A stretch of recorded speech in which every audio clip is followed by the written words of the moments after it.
कल्पना कीजिए, आप मिस्र की राजाओं की घाटी में हैं। आपके चारों तरफ हजारों साल पुराने मकबरे हैं, जहां तूतनखामून जैसे महान फैरो दफन हैं। हवा सूखी है और दीवारों पर बने रंग बिरंगे चित्र आपको एक दूसरी ही दुनिया में ले जाते हैं। आप एक दीवार के पास जाते हैं और आपकी नजर कुछ खरूचों पर पड़ती है। ये चित्रलिपि तो नहीं लगती है, ये कुछ और है। और फिर आपका दिल जोर से धड़कता है। आप उन अक्षरों को पहचानते हैं, वो तमिल है या शायद संस्कृत। हजारों मील दूर मिस्र के सबसे पवित्र कब्रिस्तान में भारतीय भाषाओं में लिखे नाम, ये कैसे हो सकता है? ये सवाल किसी फिल्म की कहानी जैसा लगता है ना? पर यही वो सवाल है जो आज दुनिया भर के इतिहासकारों को हैरान कर रहा है। और आज हम इसी अविश्वसनीय खोज की गहराई में उतरने वाले हैं। बिल्कुल। हमारे पास एक स्रोत है जो इस हालिया खोज के बारे में विस्तार से बताता है। और आज हमारा मिशन सिर्फ ये जानना नहीं है कि ये लिखावटें क्या हैं, बल्कि ये समझना है कि ये प्राचीन भारत और मिस्र के बीच के रिश्तों की कहानी को कैसे हमेशा के लिए बदल सकती हैं। ठीक है, तो चलिए इस गुत्थी को सुलझाना शुरू करते हैं। सबसे पहले ये समझना जरूरी है कि राजाओं की घाटी कोई आम जगह नहीं है। नहीं, बिल्कुल नहीं। ये दुनिया के सबसे प्रसिद्ध पुरातात्विक स्थलों में से एक है। यहाँ 3000 साल से भी ज्यादा समय से लोग आते रहे हैं। दीवारों पर यात्रियों के छोड़े हुए हजारों निशान हैं, ज्यादातर यूनानी और लैटिन में। तो इसमें नया क्या है? नया ये है कि 2023 और 2024 में शार्लोट श्मिड और इंगो स्ट्राउक नाम के 2 शोधकर्ताओं ने कुछ ऐसा देखा जो पहले किसी ने नहीं देखा था। अच्छा। 6 अलग अलग मकबरों की दीवारों पर उन्हें लगभग 30 ऐसी लिखावटें मिली जो भारतीय लिपियों में थीं, खास तौर पर तमिल, ब्राह्मी, संस्कृत और प्राकृत में। 30? एक ही जगह पर। हाँ, 30। और जब इन लिखावटों की जांच की गई तो पता चला कि ये पहली से 3री शताब्दी ईस्वी के बीच की हैं। 1 मिनट, मतलब ये लिखावटें वहाँ लगभग 2000 सालों से थीं और किसी ने उन पर ध्यान नहीं दिया? ये कैसे मुमकिन है? पास से गुजरे होंगे। लेकिन ये निशान इतने हल्के और मामूली थे, बस पत्थर पर खरोच की तरह, कि उन्हें नजरअंदाज कर दिया गया। शायद उन्हें यूनानी लिखावटों का ही एक हिस्सा मान लिया गया होगा। अच्छा। ये तो इन शोधकर्ताओं की पारखी नजर थी कि उन्होंने इन भारतीय लिपियों को पहचाना। ये अपने आप में एक बहुत बड़ी, मतलब अभूतपूर्व खोज है। क्यों?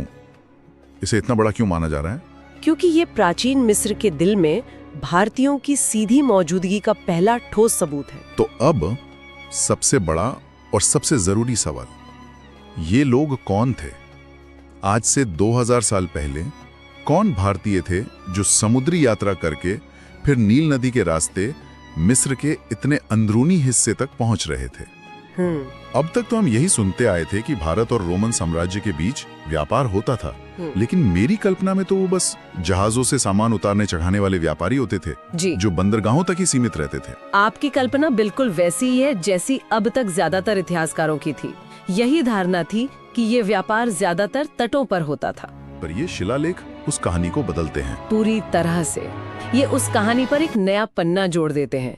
ये लोग सिर्फ बंदरगाह पर रुकने वाले व्यापारी नहीं थे, ये वो यात्री थे जो मिस्र के अंदरूनी हिस्सों तक सफर कर रहे थे, थेब्स जैसे बड़े और प्राचीन शहरों तक पहुंच रहे थे। मतलब ये सिर्फ काम से नहीं गए थे, ये घूमने भी गए थे। ऐसा ही लगता है।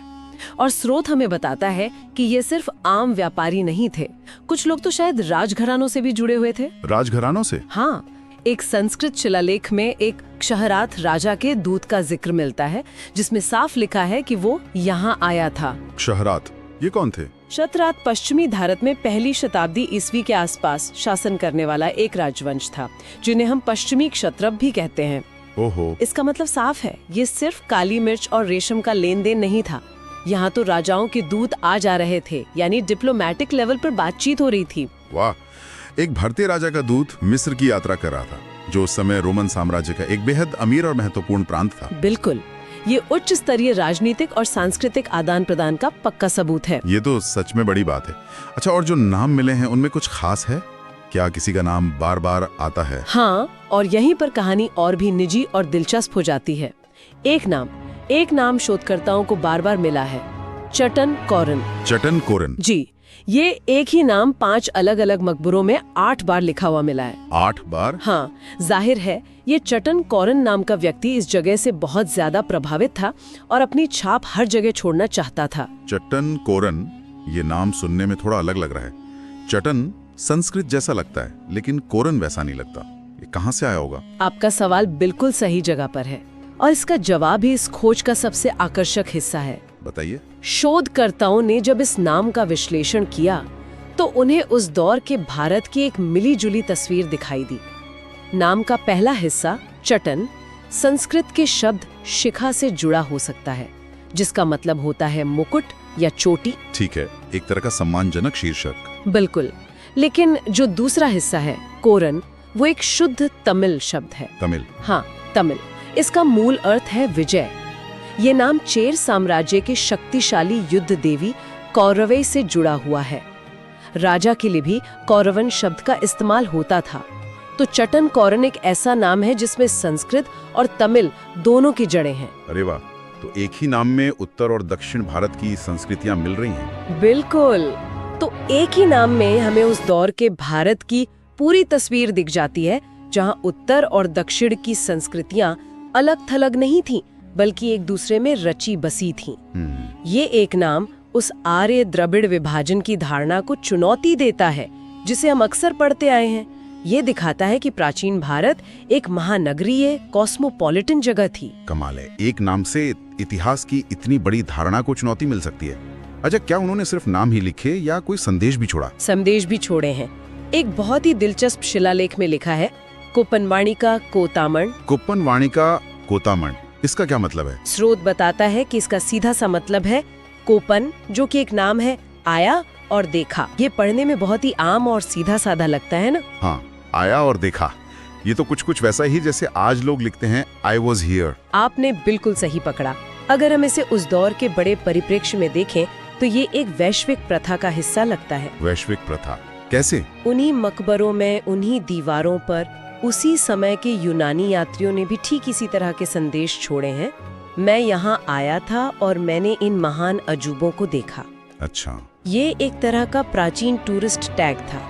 भूमध्य सागरीय क्षेत्र की यात्री अपनी यात्रा की याद में अपनी मौजूदगी का सबूत देने के लिए ऐसे निशान छोड़ जाते थे। तो इसका मतलब ये हुआ कि भारतीय यात्री सिर्फ वहां पहुंचे ही नहीं, बल्कि वे उस दुनिया की संस्कृति में भी शामिल हो रहे थे, उसके तौर तरीके अपना रहे थे। बिल्कुल, ये एक तरह का कॉस्मोपॉलिटन रिचुअल यानी एक महानगरीय अनुष्ठान था। वो अलग थलग नहीं थे, वो उस ग्लोबल कल्चर का हिस्सा बन रहे थे। और ये भी समझना जरूरी है कि ये कोई गहरी कलात्मक नक्काशी नहीं है।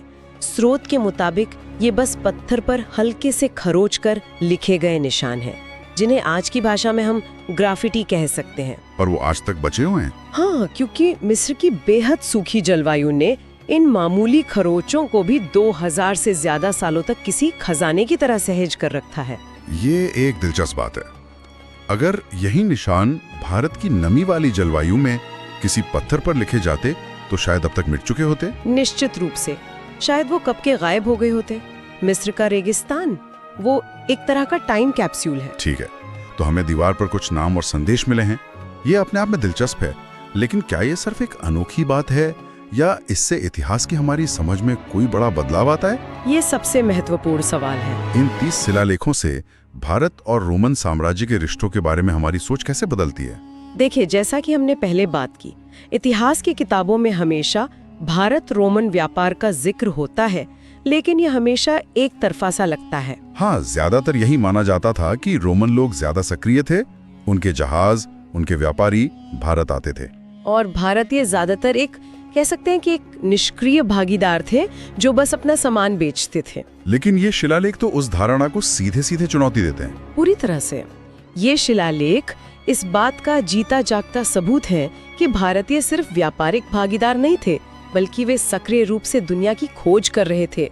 वे मिस्र में मौजूद थे, वहाँ यात्रा कर रहे थे, घूम रहे थे, और वो भी राजाओं की घाटी जैसी जगहों पर। हाँ, और यहाँ एक और बात समझना जरूरी है। पहली, तीसरी शताब्दी तक जब ये भारतीय वहाँ पहुँचे, तब तक राजाओं की घाटी एक सक्रिय शाही कब्रिस्तान नहीं रह गई थी। मतलब आखिरी फेरो को वहाँ दफनाए हुए 1000 साल से ज्यादा हो चुके थे। तो फिर वो जगह उस समय क्या थी?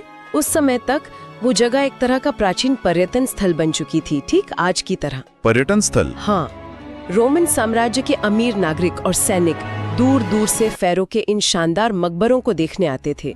ये एक मस्ट विजिट डेस्टिनेशन था। फिर बस जिज्ञासु यात्री थे जो दुनिया के अजूबे देखना चाहते थे। ये तो कमाल की बात है। ये दिखाता है कि भारत और रोमन दुनिया के बीच का रिश्ता सिर्फ आर्थिक नहीं बल्कि गहरा, व्यक्तिगत और सांस्कृतिक भी था। स्रोत में एक और बहुत हैरान करने वाली तुलना की गई है। शोधकर्ताओं का कहना है कि पूरे भारत में, खासकर तमिल क्षेत्र में, उस दौर के ऐसे सिर्फ 100 के करीब ही शिलालेख बचे हैं, जबकि मिस्र में एक ही जगह पर अचानक 30 मिल गए। ये कैसे हो सकता है? अपने घर से ज्यादा अपनी यात्रा के निशान मिलना। ये एक पहेली है और इसका जवाब हमें प्राचीन भारत के बारे में बहुत कुछ बताता है। एक मजबूत थ्योरी ये है कि शायद उस समय तमिल क्षेत्र में लिखने के लिए ज्यादातर ताड़ के पत्तों जैसी नाजुक चीजों का इस्तेमाल होता था। ताड़ के पत्ते? सबूत समय के साथ मिट गए। तो मिस्र में मिले ये शिलालेख एक तरह से उस खोई हुई कड़ी का अप्रत्यक्ष सबूत है। बिल्कुल, मिस्र की ये लिखावटें इस बात का अप्रत्यक्ष प्रमाण देती हैं कि कुछ भारतीय व्यापारी समुदाय पत्थर पर अपना नाम लिखने की कला और आदत दोनों में सहज थे, भले ही वे अपने घर से हजारों मील दूर एक अनजान संस्कृति के बीच हो। यह हमें प्राचीन भारतीयों की साक्षरता, उनकी गतिशीलता और उनकी स्व की भावना यानी सेंस ऑफ सेल्फ के बारे में बहुत कुछ बताता है। वे अपनी पहचान को लेकर बहुत स्पष्ट थे और उसे दुनिया में दर्ज करना चाहते थे। तो आज की ये पड़ताल हमें प्राचीन दुनिया के एक ऐसे अध्याय में ले गई जिसके बारे में हम लगभग कुछ नहीं जानते थे। हमने देखा कि कैसे मिस्र के फेरो के मकबरों की दीवारों पर तमिल, संस्कृत और प्राकृत में भारतीय नाम और संदेश मिले। और ये सिर्फ कुछ नाम नहीं है, ये दो महान सभ्यताओं के बीच एक अनकहा रिश्ता है। हमने ये भी समझा कि ये यात्री सिर्फ व्यापारी नहीं थे, बल्कि इनमें शाही दूत, पर्यटक और दुनिया को देखने निकले साहसी लोग भी शामिल हो सकते थे। और कैसे उनके नाम जैसे चाटनकोरन या उनके संदेश जैसे कोपन, आया और देखा, उस समय की एक वैश्विक मिलीजुली संस्कृति की कहानी कहते हैं। ये खोज साबित करती है कि प्राचीन दुनिया हमारी सोच से कहीं ज्यादा जुड़ी हुई और व्यक्तिगत थी। स्रोत में बार बार स्व की भावना शब्द का इस्तेमाल हुआ है कि ये शिलालेख लिखने वालों की अपनी पहचान, अपने अस्तित्व की भावना को दर्शाते हैं। तो जाते जाते एक विचार श्रोताओं के लिए छोड़ते हैं। आज से 2000 साल पहले अपने घर, अपने परिवार से हजारों मील दूर एक अनजान देश में एक प्राचीन मकबरे की ठंडी अंधेरी दीवार पर अपना नाम खरोचने के लिए किसी व्यक्ति को कौन सी चीज प्रेरित करती होगी? ये एक बहुत गहरा सवाल है। क्या ये सिर्फ दुनिया को ये बताने का एक तरीका था कि मैं यहाँ था, या ये अपनी पहचान, अपनी संस्कृति और अपनी उस लंबी, शायद मुश्किल यात्रा को समय के पार अमर कर देने की एक गहरी मानवीय इच्छा थी? एक ऐसी इच्छा कि सदियों बाद भी कोई आए, उस दीवार पर उनका नाम पढ़े और एक पल के लिए ही सही उन्हें याद करे।